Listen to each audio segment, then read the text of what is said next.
केरल और तमिलनाडु में जल्द ही चुनाव होने वाले हैं, जिसे लेकर राज्य में सियासी सरगर्मी तेज हो गई है। इस बीच कांग्रेस नेता जयराम रमेश ने बीजेपी पर करारा हमला बोला है और परिसीमन के मुद्दे को चर्चा के लिए सामने रखा है।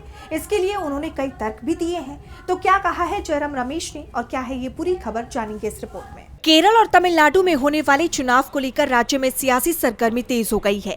इसी बीच कांग्रेस नेता जयराम रमेश ने बीजेपी को निशाना बनाया।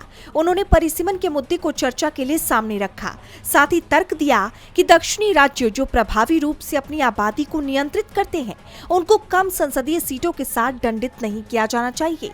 उन्होंने सेंट्रल फंड्स के वितरण में भेदभाव का भी आरोप लगाया। जयराम रमेश ने कहा कि प्रतिनिधित्व और वित्तीय न्याय दोनों ही आगामी केरल और तमिलनाडु चुनाव में भाजपा को घेरने के लिए उठाए जाने वाले प्रमुख मुद्दे होंगे। ये एक बहुत बड़ा मुद्दा है। केरल, कर्नाटक, तमिलनाडु, तेलंगाना और आंध्र प्रदेश में सीटों की संख्या में कमी आएगी। ये चिंता का विषय है और अभी ये कोई मुद्दा इसलिए भी नहीं है क्योंकि जनगणना होना बाकी है। अगले साल अप्रैल तक हमें जनगणना के व्यापक परिणाम पता चल जाएंगे। फिर निश्चित रूप से एक परिसीमन आयोग का गठन किया जाएगा।